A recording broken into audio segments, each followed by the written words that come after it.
Hello everyone, welcome to my channel স্মৃতির রান্নাবান্না। আমার চ্যানেলে তোমাদের সকলকে অনেক অনেক স্বাগত জানাই। চলো দেখো, আজকে আমি কতগুলো বেগুন নিয়ে চলে এসেছি, আর বেগুনেরই একটি পদ আজকে তোমাদেরকে আমি রান্না করে দেখাবো। আশা করি তোমাদের ভালো লাগবে, তো তোমরা দেখতে থাকো। তো দেখো বন্ধুরা, বেগুনগুলোকে আমি প্রথমে মাঝখান থেকে এরকম দুটো ভাগ করে নিয়েছি, নিয়ে তারপরে তার মাঝখান বরাবর এরকম করে একটা করে লম্বাভাবে চিড়ে নিয়েছি।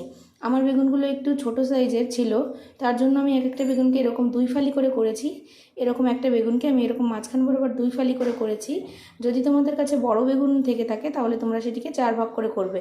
আর যেহেতু আমার বেগুনগুলোকে আমি 2 টুকরো করে, যাতে বেগুনের মধ্যে মশলাগুলো খুব ভালোভাবে প্রবেশ করে। তো দেখো, এবার আমি বেগুনগুলোকে ভালো করে ধুয়ে নিচ্ছি। তো দেখো, এদিকে আমার সমস্ত বেগুনগুলো ভালো করে ধুয়ে নেওয়া হয়ে গেছে। এরপর আমি একে একে মিশিয়ে নেব কিছুটা পরিমাণ লবণ,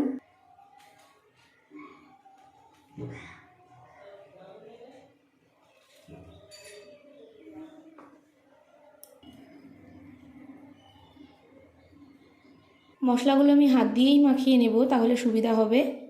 তো দিয়ে দিচ্ছি এরপরে কিছুটা পরিমাণ হলুদ গুঁড়ো,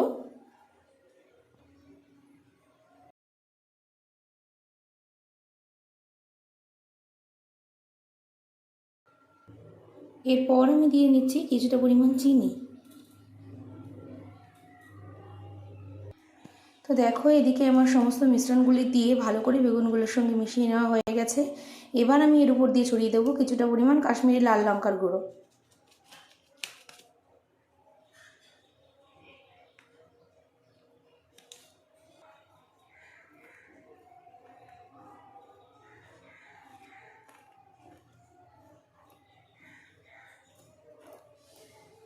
দেখো, এই যে সমস্ত মিশ্রণগুলো ভালো করে মিশিয়ে নেওয়া হয়ে গেছে। এরপর আমি অন্যদিকে একটি কড়াই গরম বসিয়ে নেব। তো দেখো, এদিকে আমি একটি কড়াই গরম বসিয়ে নিয়েছি, আর কড়াইটি গরম হয়ে গেলে এরপরে আমি দিয়ে দেবো এর মধ্যে তেল, আর তারপরে আমি বেগুনগুলো দিয়ে সমস্ত বেগুনগুলো আস্তে আস্তে ভেজে নেব। দেখো, এদিকে আমার কড়াই গরম হয়ে গেছে, আর এবার আমি দিয়ে নিচ্ছি এর মধ্যে পরিমাণ মতো তেল।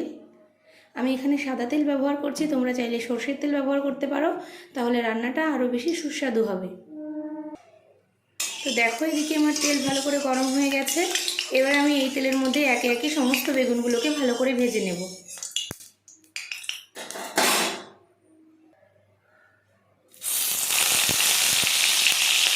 দেখো, এখানে আমি অল্প অল্প করে বেগুন দিয়ে বেগুনগুলোকে ভেজে নিচ্ছি।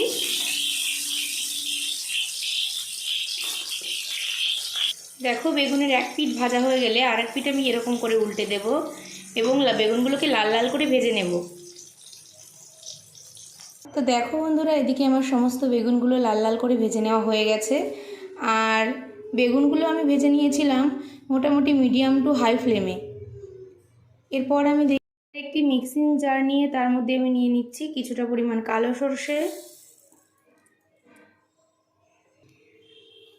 কিছুটা পরিমাণ সাদা সরষে, এবার নিয়ে নিচ্ছি কিছুটা পরিমাণ পোস্ত, দিয়ে দিচ্ছি কয়েকটা গোটা কাঁচা লঙ্কা, আর দিয়ে দিচ্ছি সামান্য পরিমাণে লবণ। লবণ দিলে সর্ষেটা তিতো হওয়ার সম্ভাবনা থাকে না, সেই জন্য আমি এতে লবণ অ্যাড করে নিয়েছি। এবার এই মশলাগুলো দিয়ে আমি একটি স্মুথ পেস্ট রেডি করে নেব।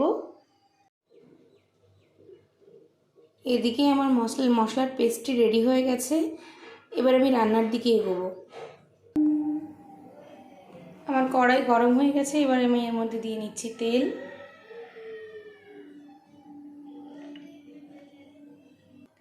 এর মধ্যে আর একটু মিশিয়ে নিচ্ছি বেগুন ভাজার পরে যে তেলটি ছিল সেই তেল।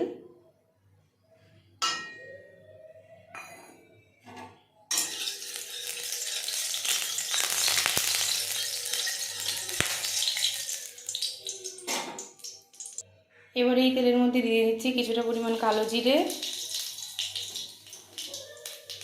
আগে থেকে চিড়ে রাখা কাঁচা লঙ্কা।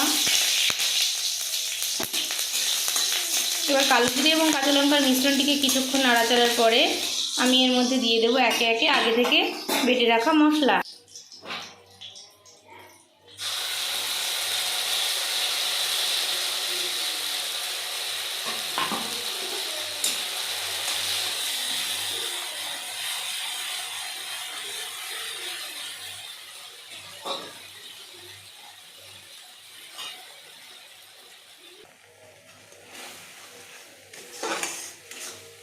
মশলাগুলোকে কিছুক্ষণ ভালো করে কষিয়ে নেব।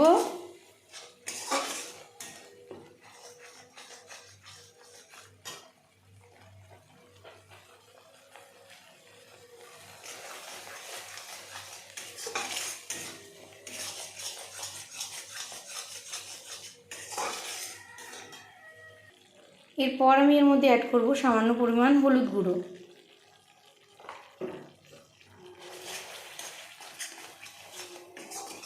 মশলার মিশ্রণটা একটু ঘন হয়ে এলে আমি হলুদ গুঁড়োটা অ্যাড করব।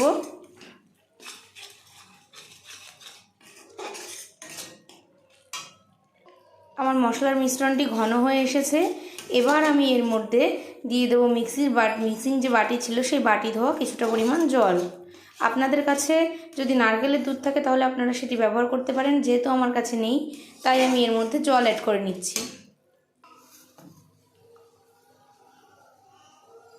আমি এবার এর মধ্যে অ্যাড করে দিচ্ছি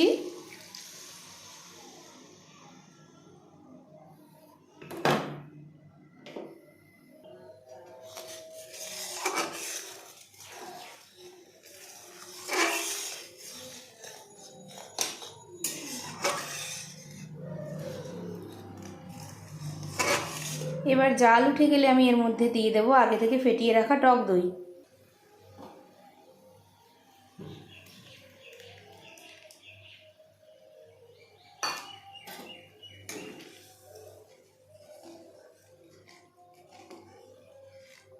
টক দইয়ের মিশ্রণটি ভালো করে নাড়াচাড়া করে এর সঙ্গে মিশিয়ে নিয়ে এরপরে আমি একে একে সমস্ত বেগুনগুলো এর মধ্যে ছেড়ে দেব। আর তার আগে আমি দিয়ে দেবো কিছুটা পরিমাণ লবণ।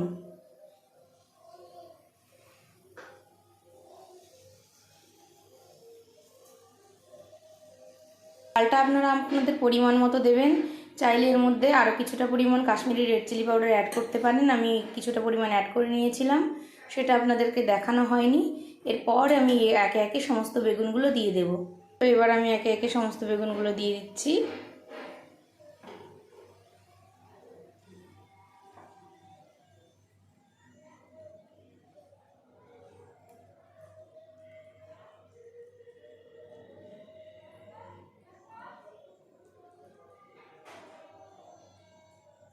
তো এদিকে আমার সমস্ত বেগুনগুলো দেওয়া হয়ে গেছে। এবার বেগুনগুলো দিয়ে বেগুনগুলোকে মশলার সঙ্গে খানিকটা পরিমাণ মিশিয়ে কিছুটা সময় জাল করে নেওয়ার পর আমি নামিয়ে নেব আমার এই রান্নাটি। তবে আপনারা লবণের পরিমাণ এবং লঙ্কার পরিমাণ নিজেদের প্রয়োজন মতো দিয়ে দেবেন। আপনারা যে যেমন ঝাল বা লবণ ব্যবহার করেন বা খেয়ে থাকেন সেই পরিমাণে দিয়ে দেবেন। তো আমি আমার পরিমাণ মতো লবণ এবং ঝালটা দিয়েছি।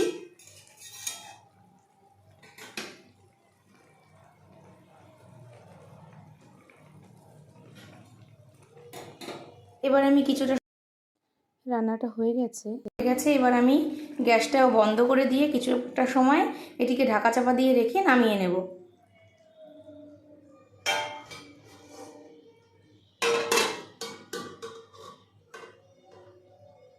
আমি আমার ঢাকা খুলে নিয়েছি, এবার আমি নামিয়ে নেব।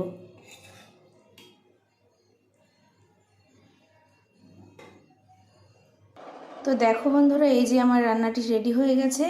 এই যে আমি নামিয়ে নিয়েছি, আর আমার রান্নাটি দেখতে ঠিক এরকমটা হয়েছে।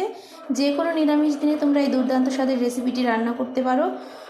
তো এটি ভাতের সঙ্গে অথবা রুটির সঙ্গেও দারুণভাবে জমে যায়। তো চলো, অবশ্যই তোমরা রান্নাটি ট্রাই করো। আর ভিডিওটি ভালো লাগলে একটি লাইক করে দিও এবং চ্যানেলটিকে সাবস্ক্রাইব করে দিয়ে আমার পাশে থেকো। টাটা।